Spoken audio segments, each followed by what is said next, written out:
I'm going to start with making pages in sections, which is also known as making signatures.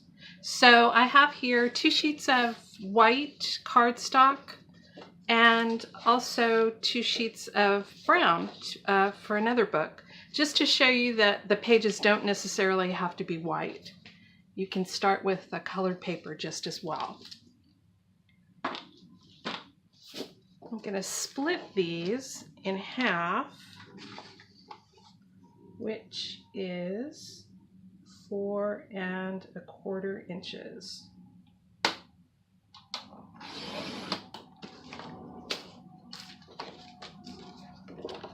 I'm using a paper trimmer because that's the easiest way to get a straight cut.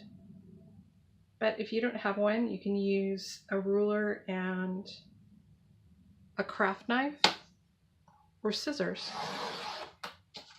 Whatever you have is fine. Now I'm going to do some folding.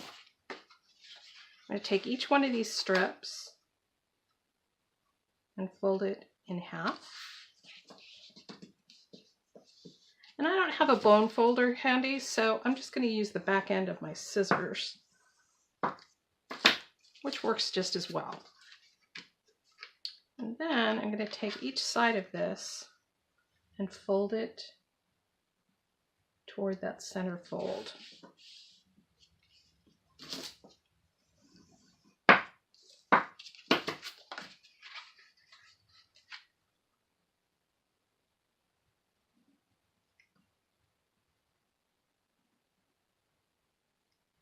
Take the time to line up the edges of your paper and make sure that you're getting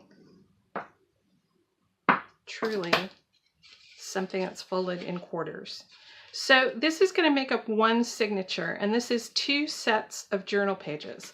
This is one set of pages, this is another set of pages. This would be a 4-page signature. 1, 2, 3, 4. So the next thing I want to do is a little gluing. And I do this on an old phone book so that I can minimize the amount of glue that's on my work table.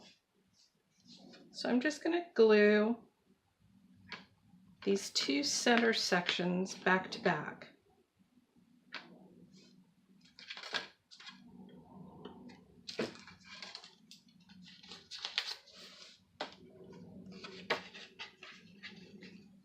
Put it together and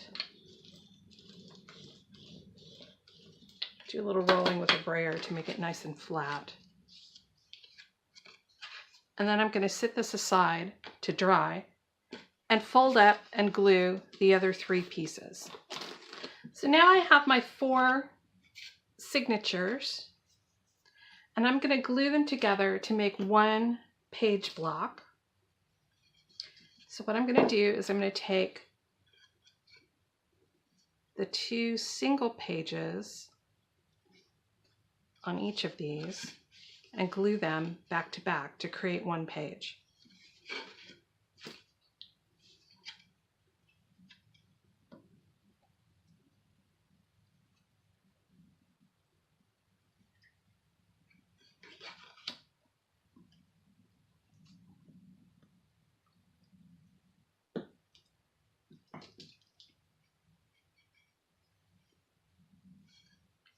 Just going to line these up so that they're nice and straight and all my edges match.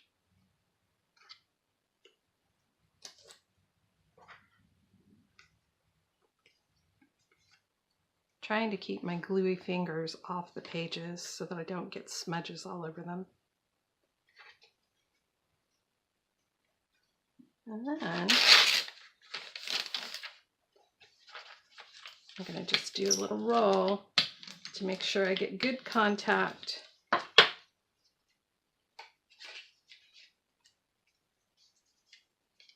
And now I have 1, 2, 3, 4, 5, 6, 7, 8 pages. I'm going to set that aside.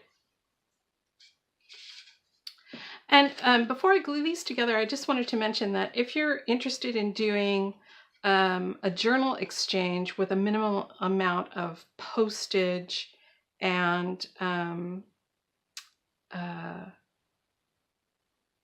minimum amount of loss in terms of if you mail out a book with a whole bunch of work in it, you might not get that book back.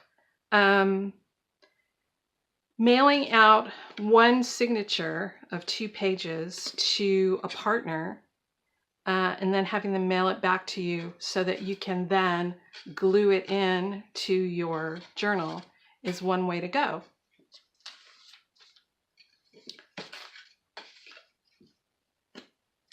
So again, just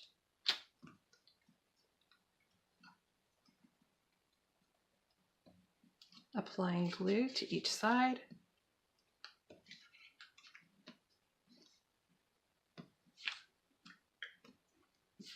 And I generally have a paper towel or a wet cloth close at hand when I do stuff like this so that I can get the glue off my fingers and hopefully keep it off my paper. It's not a big deal if you get glue on this because it's an art journal and it's going to be painted and stuff like that. Stuff is going to go over the top of this paper, but it's kind of nice to start with a clean, pristine journal. So I'm going to let these dry, and then I'm going to use the same method to glue them together. So here's my page block. The glue's still a little bit wet, but now I have 2, 4, 6, 8, 10, 12, 14, 16 pages, or 8 sets of pages from 2 sheets of cardstock.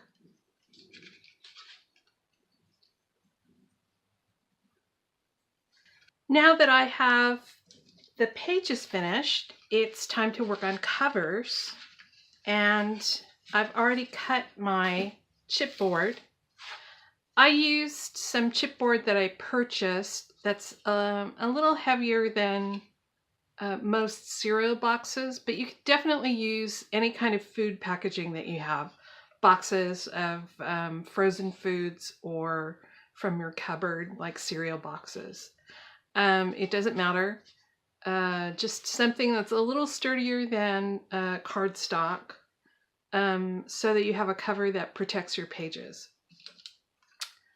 So, since I have pages that are 2 3/4 wide by 4 1/4 high, I want covers that are slightly larger than that on 3 sides. I don't want the cover to be larger than the book on this 4th side where the spine is, because I want the book to be able to open. So that means I've cut 2 pieces for each book that are 4 1/2 tall, which gives me an 1/8 of an inch hangover on each side. And I don't know how wide these are. These are 2 7/8 wide for pages that are 2 3/4 inches wide. So I cut 2, one for the front and one for the back. But they're pretty ugly. It's just plain old chipboard.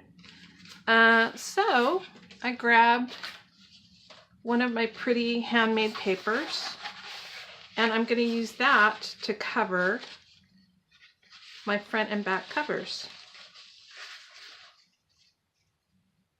So, and I want enough so that the paper hangs over around the outside, probably about 1/2 inch on each side. So I'm going to glue this just like this.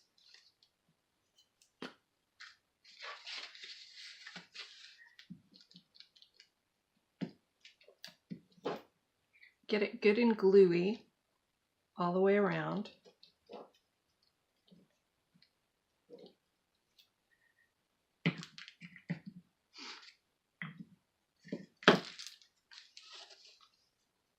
And then flip it over and lay it down. Make sure it's nice and flat. In a second, I'll flip this over and brayer it. First, I want to get this page down, or this cover down. Whatever it is, I want to get it onto the paper.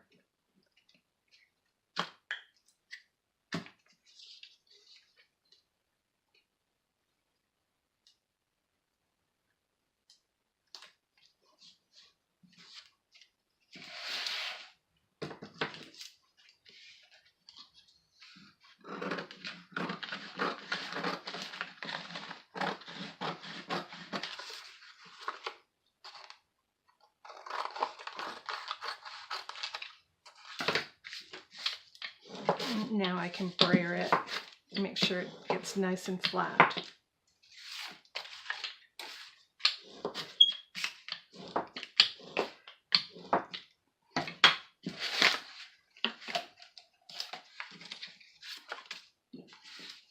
And now I'm going to trim the corners.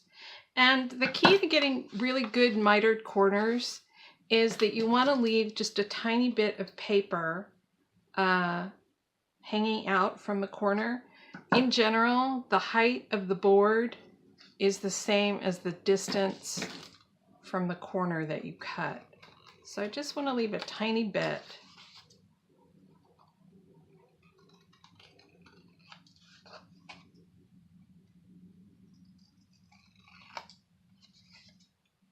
And it doesn't matter whether my cuts are at the same angle. So I'm going to lay some glue on the top and bottom.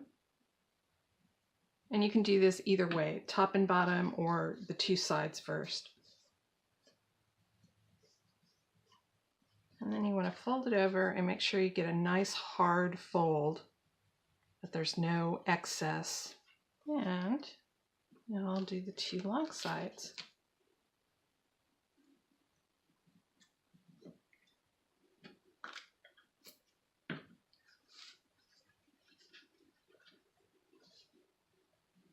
And I'm just going to stick my fingernail in this corner and mash it down to make sure that I get a nice, neat, mitered corner.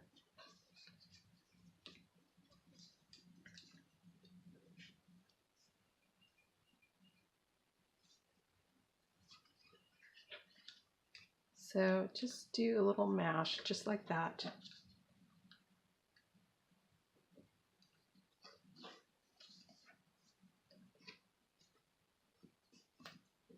And you get a nice, clean corner. While my covers are drying, I'm going to finish off the spine. And I've just cut a piece of paper that is about 1.25 inches wide. Now this might be different for you depending on how heavy your cardstock is, but you want the piece to wrap around and have enough hanging onto the pages that you can lay a row of tape on it and still glue the covers on it. I don't know if that made sense or not, but you can make it a little wider. It doesn't matter, really. So I just want to fold this so that it's slightly longer than my pages.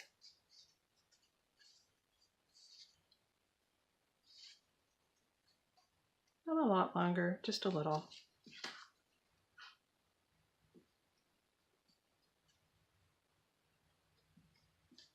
And just to reinforce it, I'm going to lay a piece of masking tape along the center. When I do this on larger books, I use duct tape for this part. But masking tape is fine for these little books. I just want to lay it up the center just to give it a little more strength. I'm going to glue the top and the bottom down.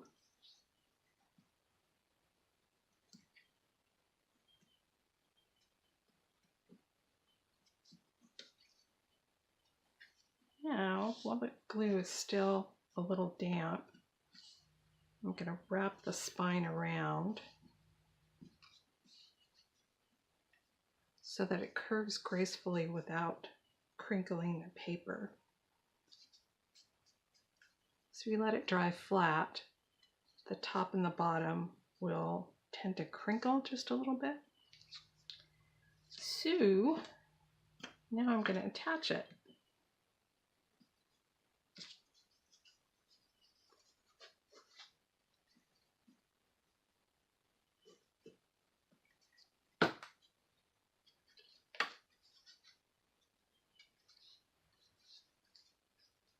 One of the other reasons that I curve it around before I glue it on is so that when I get to this part, I have a spine that is nice and even. See how it's pretty much the same amount on either side. It's easier to do that when there's not glue on the paper. And just for grins, I'm going to add a piece of tape. Doesn't need to be too much on this piece of paper to hold it in place. And it also doesn't need to go to the end. Now I'm going to do the same thing on the other side.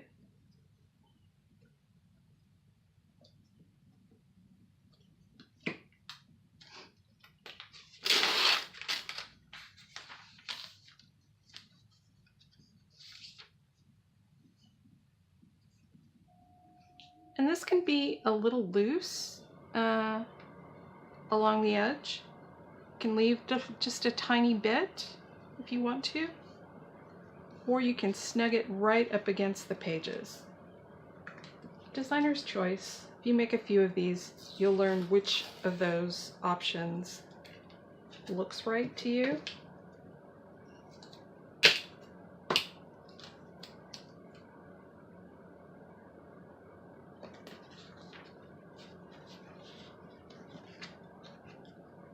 There we go. This is a quick drying tacky glue. It is a little heftier than glue stick. Helps things stick better. And for things like covers, I tend to use this. So my goal here is to get this cover on here so that the book can open, which means this edge is right up against the fold in the page, and it's even all the way around. So the same amount of paper is showing at the top and the bottom. And though there might be a little bit more on this outer edge, that's okay. So to make all that happen, first I'm going to do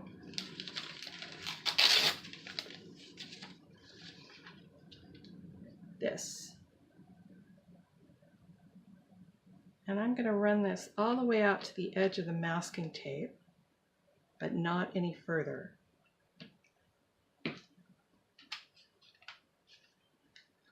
And I'm also going to glue in the center of this book, of this cover.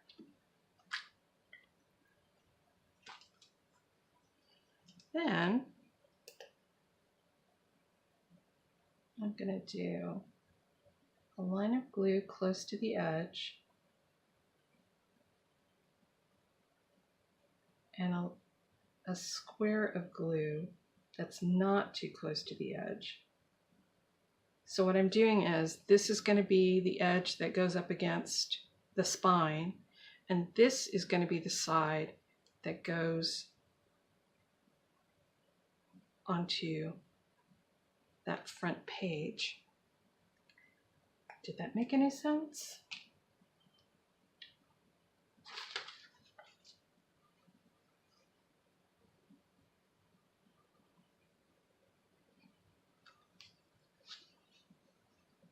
So, and you want to do this quickly because quick drying glue really is quick drying.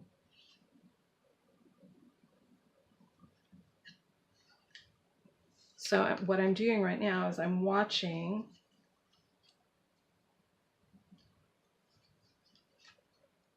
the top and bottom, making sure that my page is centered, and I'm also making sure that I can still open the book. That would be important. You don't want to set your cover on too close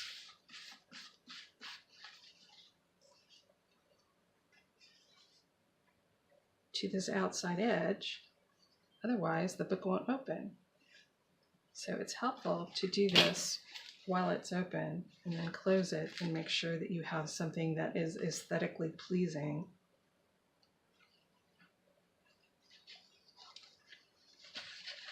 And I also want to get rid of all this extra glue.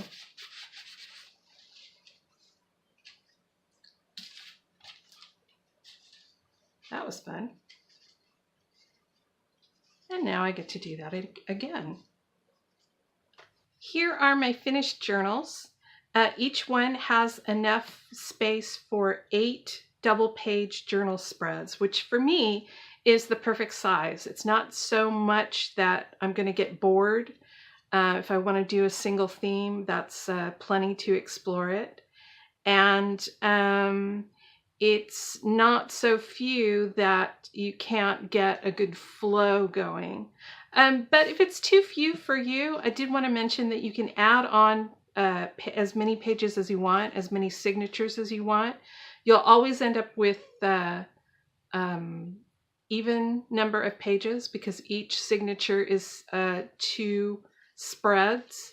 But there's no reason that you couldn't build one of these that has enough room for 36 spreads, or if you want to do one a week for a year, 52. It's up to you, designer's choice.